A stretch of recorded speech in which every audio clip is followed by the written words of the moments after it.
Hello friends, welcome to Bangalore Samayal. இன்னைக்கு நம்ம முறுக்கு எப்படி செய்யறதுன்னு பார்க்க போறோம்.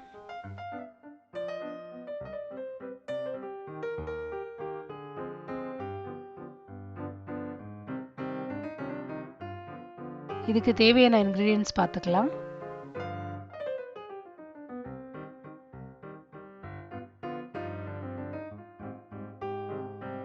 ஒரு pan வச்சு நம்ம எடுத்து வச்சிருக்கிற ஒரு கப் உளுந்து போட்டு லேசா செவக்க வறுத்துக்கோங்க.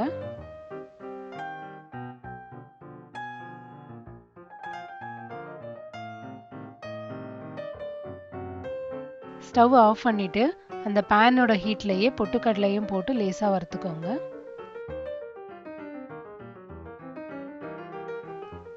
வறுத்து வச்சிருக்கிற உளுந்து நல்லா ஆறணும். ஆறின பிறகு அதை ஒரு மிக்ஸி ஜார்ல போட்டு பவுடர் பண்ணி சலிச்சு வச்சுக்கோங்க.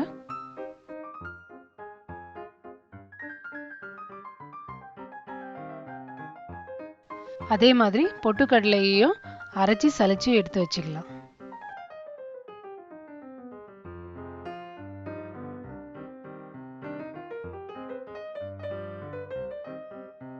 அடுத்ததா மாவு எப்படி ரெடி பண்றதுன்னு பார்த்துடலாம். அதுக்கு 5 கப் அரிசி மாவுக்கு 1 கப் உளுந்து மாவு, 1/2 கப் பொட்டுக்கடலை மாவு. ரேஷியோ படி பார்த்தீங்கன்னா 5 கப் அரிசிக்கு 1 கப் உளுந்து, 1/2 கப் பொட்டுக்கடலை. இதுதான் கணக்கு.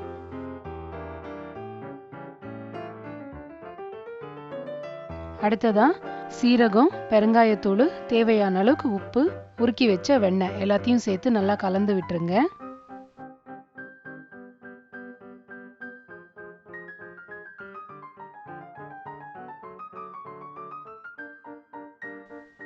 இதுக்கப்புறமா வெதுவெதுப்பான தண்ணி சேர்த்து மாவு பிசைஞ்சு வச்சுக்கோங்க.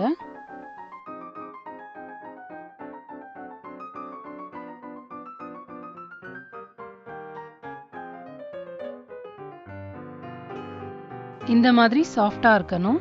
ரொம்ப கட்டியாகவும் இருக்கக்கூடாது. அதுக்காக ரொம்ப அதிகமாக தண்ணியும் சேர்த்துறாதீங்க.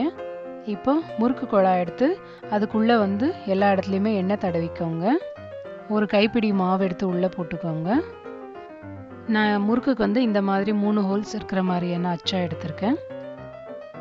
அடுத்ததா ஏதாவது ஒரு கரண்டியில் எண்ணெய் தடவிட்டு அதில் முறுக்கு பிழிஞ்சு நம்ம எண்ணெயில் போட்டு வறுத்து எடுத்துக்கலாம். இந்த முறுக்கில் நான் எண்ணெய்க்கு பதிலாக வெண்ணெய் தான் சேர்த்துருக்கேன். எல்லாருமே யூஸ்வலாக எண்ணெயை காசி தான் ஊற்றுவாங்க. நீங்கள் வெண்ணெய் போட்டு கூட ட்ரை பண்ணி பாருங்கள். முறுக்கு வெள்ளையாகவும் இருக்கும், டேஸ்ட்டும் நல்லாயிருக்கும்.